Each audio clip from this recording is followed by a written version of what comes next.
Hi, I'm Teacher Allie, and I work with A2 to B1 English learners who understand the language well but hesitate when it's time to speak. So, if this sounds familiar to you, or maybe this is your child, then this video is for you.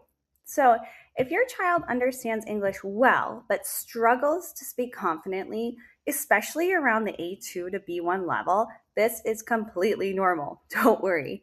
In fact, this is one of the biggest developmental shifts in language learning. So, today I'd like to explain why speaking often develops more slowly than reading and what that really means for your child.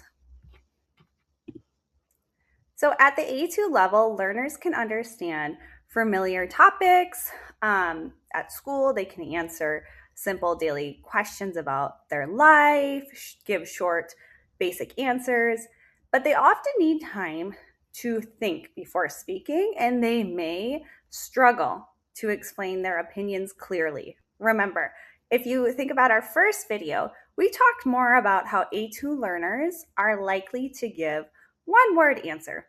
How are you? They might say, I'm good. And oftentimes I hear my students, they give me answers like, I like it, or it was good, or because it's interesting. And that's very appropriate for the A2 level. But notice, these are very, very short responses, and they don't really require a lot of explanation yet. Whereas B1 learners, they can join conversations on familiar topics. So they can explain opinions with simple reasons. They can describe experiences or events. They can speak more independently without that structure. And sometimes they still hesitate with complex ideas. So at the B1 level, you'll notice expectations really change. So, students at this level are expected to give opinions, they're expected to give reasons, and to describe experiences in more details. They're often challenged to connect ideas as well. So, this shift might look very small on paper, but cognitively, it's a big jump from A2 to B1. So, B1 requires more organized thinking out loud and more of that structure. And oftentimes, reading improves faster than speaking. So, remember, reading develops faster because it gives students time, right? There's no pressure to give a quick response or anything like that. And again, this, going back to video one, this is a receptive skill, whereas speaking is a productive skill.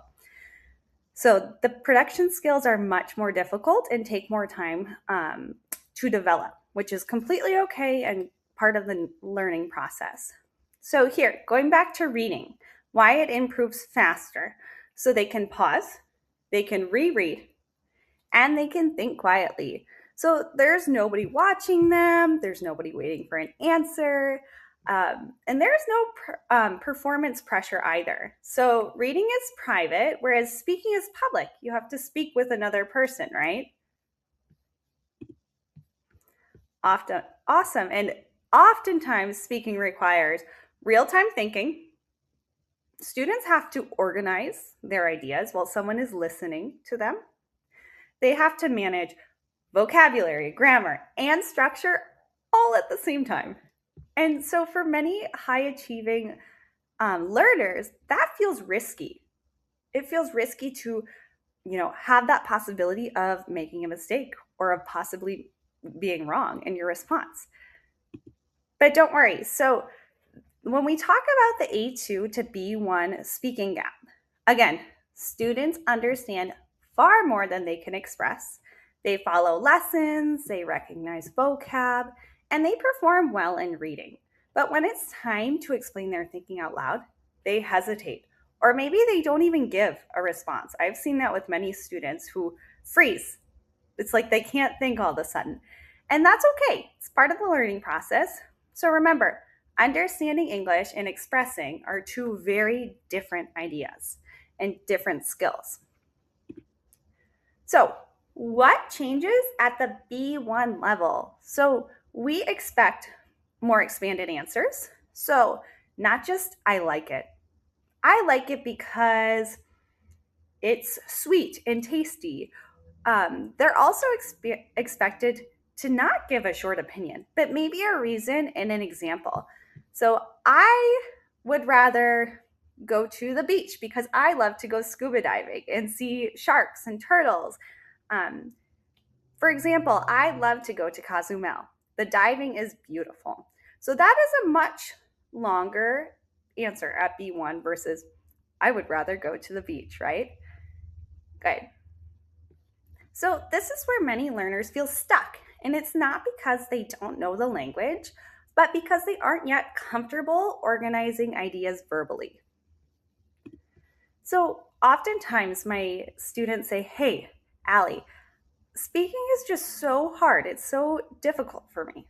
So, remember, with speaking, there's no pause button like with a listening activity, right? There's no edit function. So, for my perfectionist learners, this can be really stressful and overwhelming. They want to be correct every time, right? They want to sound intelligent and they want to articulate the clearest possible answer, right?